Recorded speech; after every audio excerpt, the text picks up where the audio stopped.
Part 1. Part 1. You will hear part of a telephone conversation between a job seeker and a recruitment agent. First, you have some time to look at questions 1 to 6.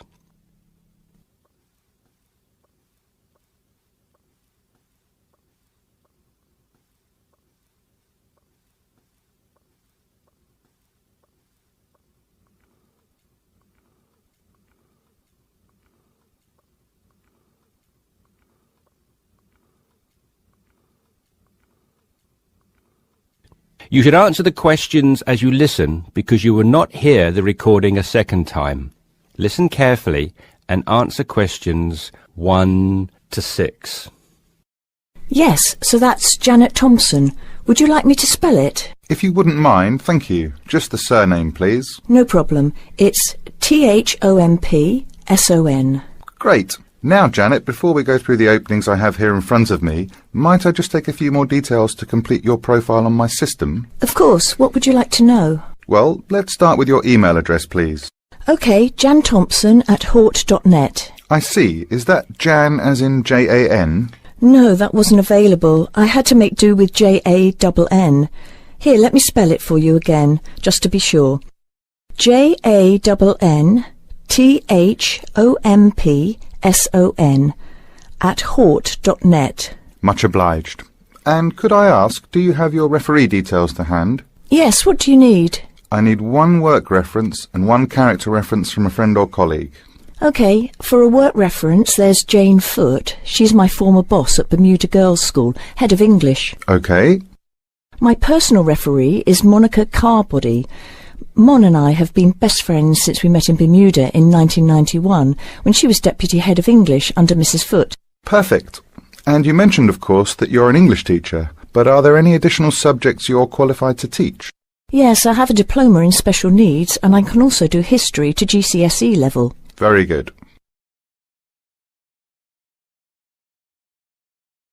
Before listening to the rest of the conversation, you have some time to look at questions 7 to 10.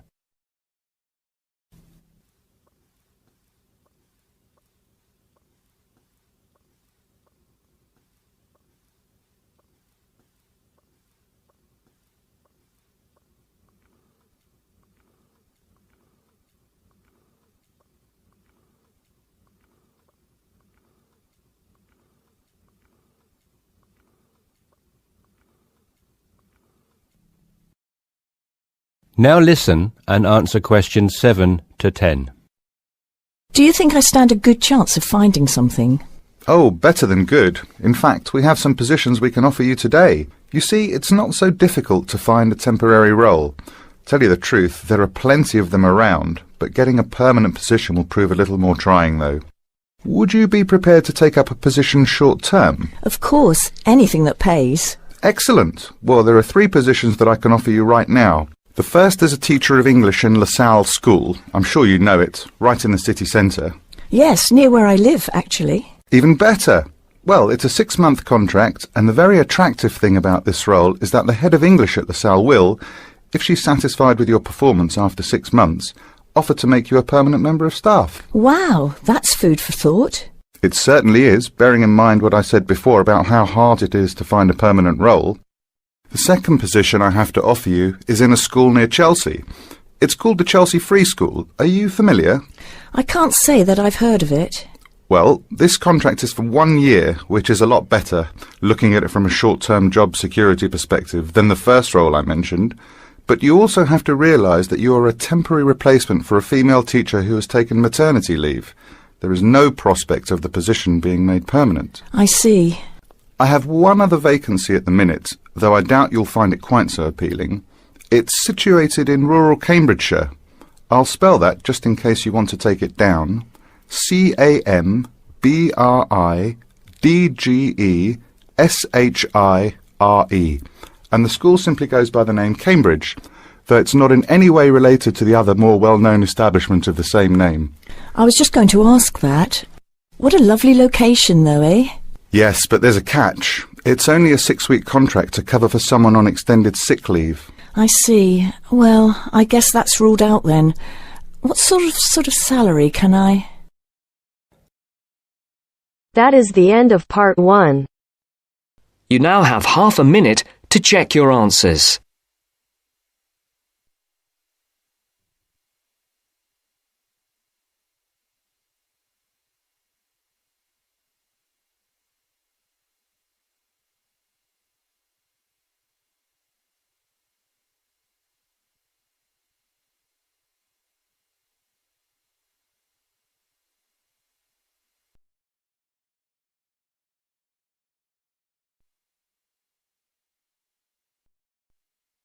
Now turns to part 2. Part 2. Listen to the guided tour commentary and answer questions 11 to 20. You now have some time to read questions 11 to 20 first.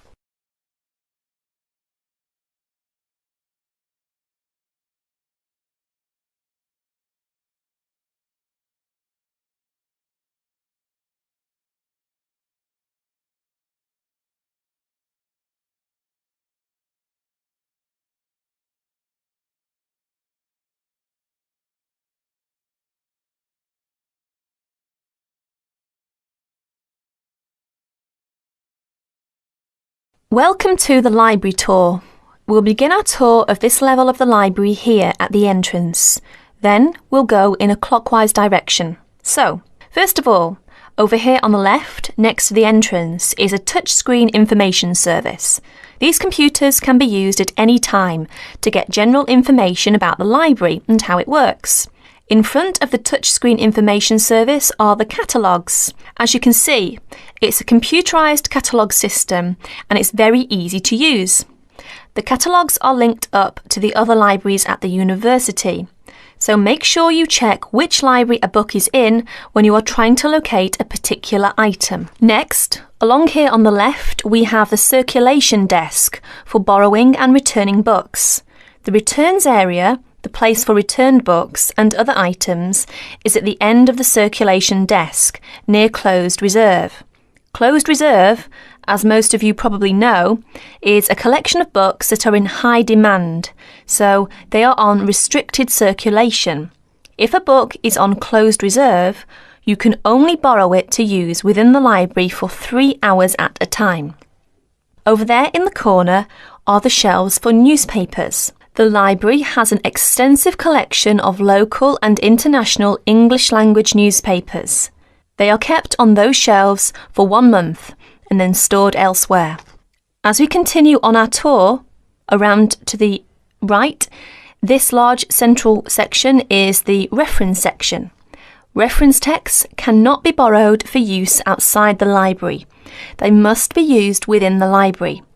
All these shelves in the centre of this level are the reference section. Now, the stairs here on the left lead to level 2 only. On level 2 are most of the law books. To go up to the other levels of the library, you have to use a lift. Beside the stairs are the restrooms for this floor. Now, as we walk around this corner to the right, this large room on the left is the Audio-Visual Resource Centre. You can come here if you wish to listen to a tape or watch one of the library's videos. Next to the Audio-Visual Resource Centre is the photocopying room. There are 15 copiers for student use, and we've recently added a colour copier. The system for copying uses cards, not coins. You can buy a photocopy card from the technician in charge of the photocopying room or from the information desk if he isn't here at the time. On our right, these work tables are for student use, especially for small groups to work together, or you and your colleagues can use the conference room, which is that small room there next to the lockers.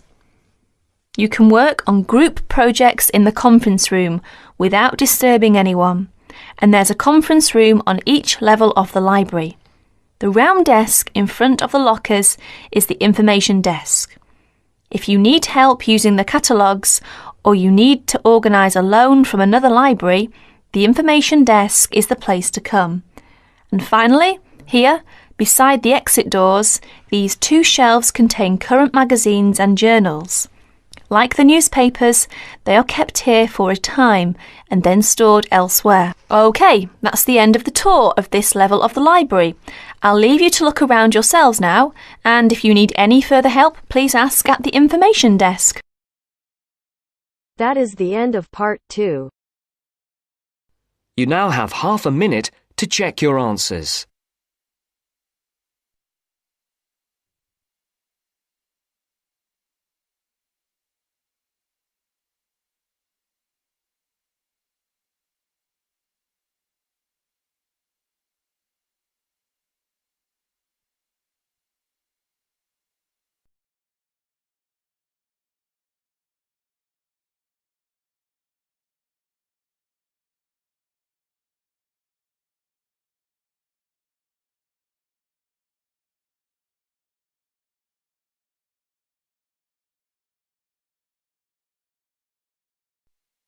Now turns to part 3.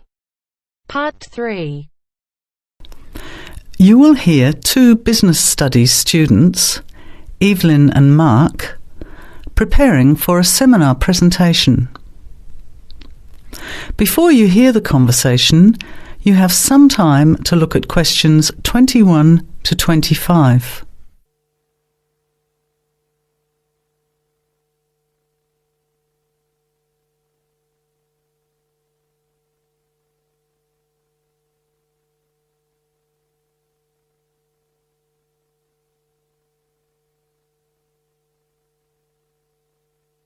Well, I think the marketing of food would be a good topic. I read a very interesting article the other day about the Canadian food market. I suppose everybody's interested in food, even if it's trying not to eat. Why Canada? I know that's where you come from, but isn't it just all North America, really? No, that's why I thought this article was interesting. Although lots of US companies are well established in Canada, and vice versa, there are still subtle differences between the two markets. It says here, the Canadian market is definitely not a northern clone of the US. I like that. And it says that if you understand these differences, it can have a big impact on successful food marketing. So I know that Canada has a big French-speaking population in Quebec. Is this what they're referring to? Not only French and English speakers, there are many different ethnic groups in Canada. It's really quite multicultural. For example, Toronto has large Asian and Italian populations, and Vancouver's got a large Asian population too. And because Canada's population is small, these groups make quite an impact, introducing new styles of cooking. So you can see lots of unfamiliar vegetables and things in the markets, and new restaurants are opening every day. It's great if you love trying out new foods, as many people do. Which kinds of food are becoming popular? Well, some Asian food, I'd say, has been popular for quite a while, like Chinese. But now, Southeast Asian restaurants are becoming very fashionable. Then there's Mediterranean, of course, such as Greek, Italian, and so on. But Caribbean and Mexican food is really taking off among young people these days. So are the supermarkets starting to stock the ingredients that are needed to prepare these foods at home? You know, all those unusual condiments and sauces. Yes, that's right. It's quite interesting going to the supermarket, isn't it? And noticing how they're introducing sections for foods of different nationalities. You can buy quite exotic products locally these days. The article mentioned that 80% of the Canadian retail market is controlled by 8 major national supermarket chains, so that when they introduce changes, they can happen quite rapidly. OK. Well, how are we going to organise this seminar then? I made some notes on the trends in the Canadian market, about changing tastes, and also patterns for where food is consumed. I thought maybe we could summarize it into a chart or table, and maybe use the overhead projector to present it. Good idea. Maybe I could have a look for similar trends and tastes in Australia and the UK for comparison. Let's have a look at what you found. Before the conversation continues, You have some time to look at questions 26 to 30.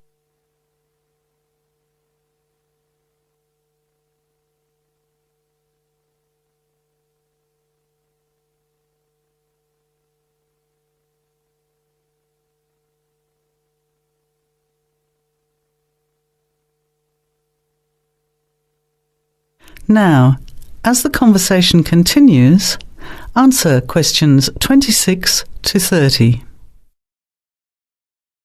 The most significant trend, it seemed to me, was that Canadians are definitely interested in healthy food. For example, did you know that salads are the third most commonly eaten food in Canadian restaurants? Really? What about organic food then?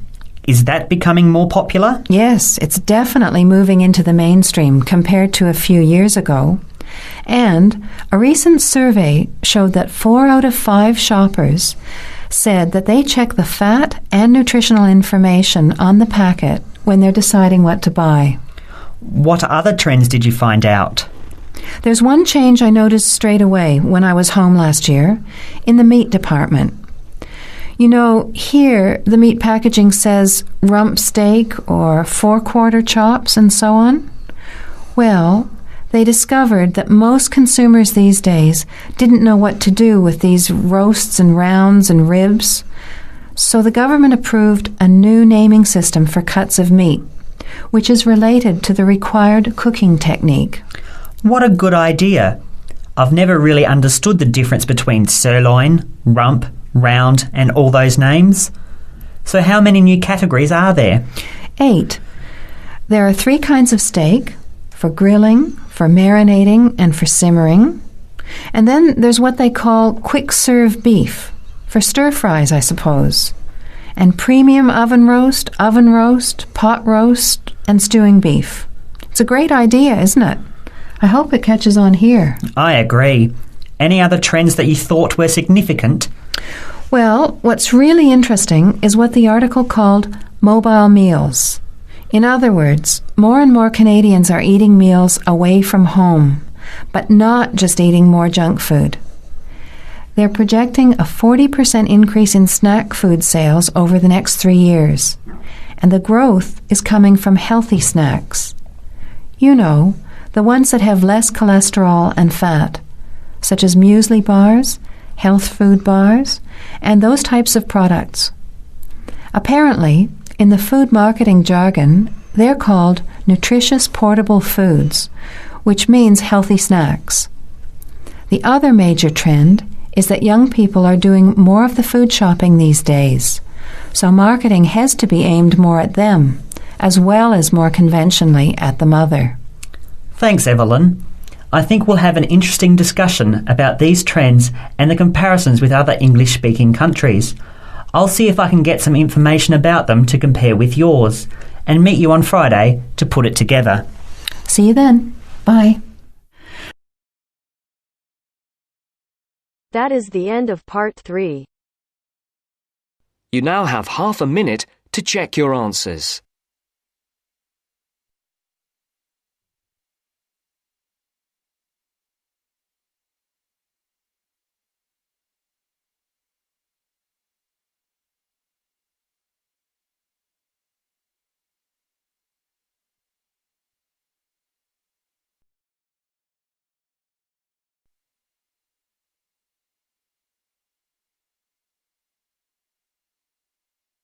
Now turns to part 4.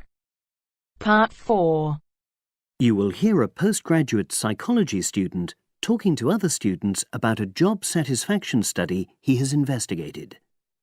Before you listen, you have some time to look at questions 31 to 40.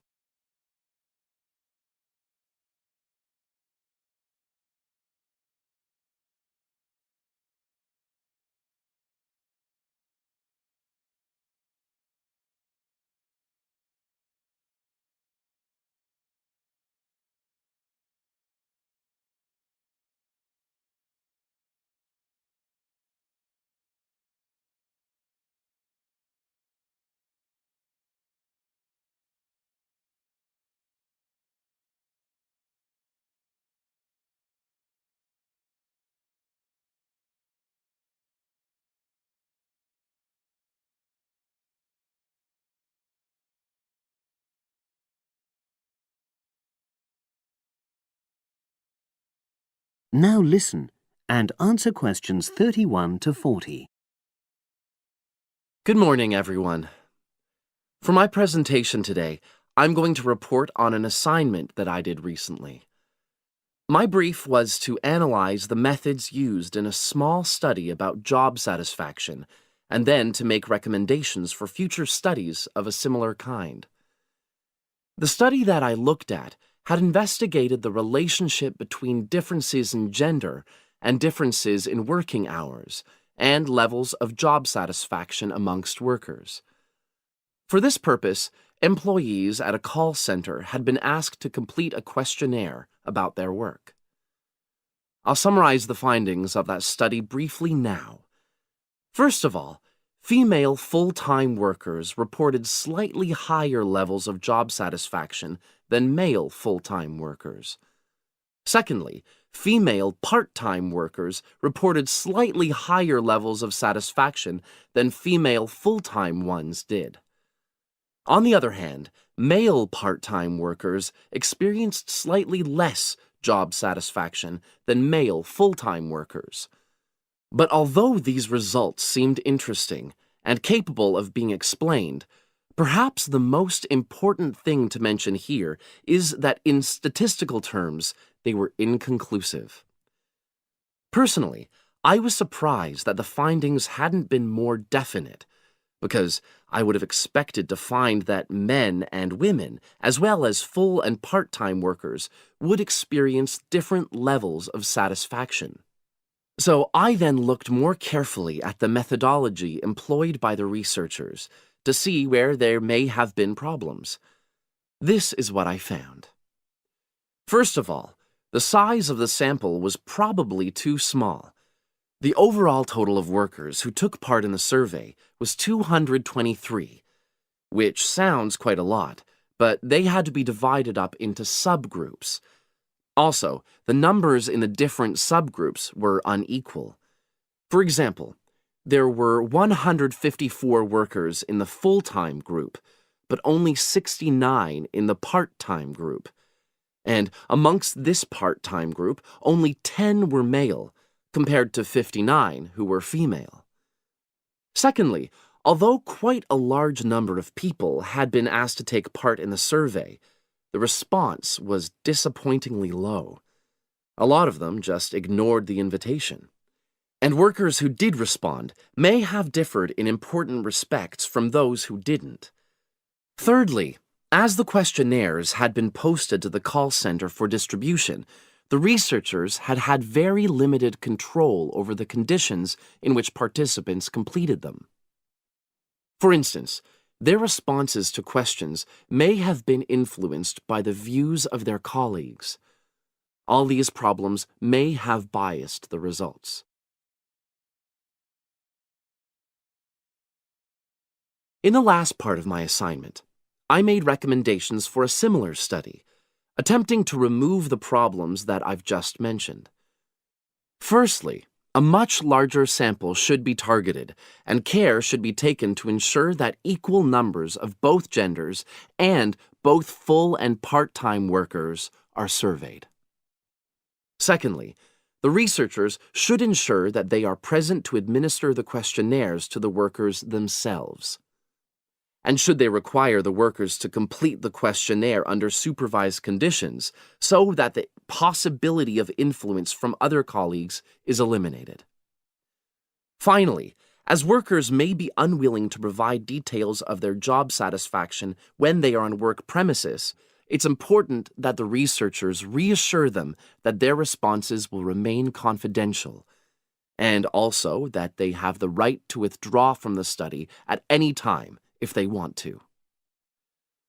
By taking measures like these, the reliability of the responses to the questionnaires is likely to be increased, and any comparisons that are made are likely to be more valid. So, that was a summary of my assignment. Does anyone have any questions? That is the end of part 4. You now have half a minute to check your answers.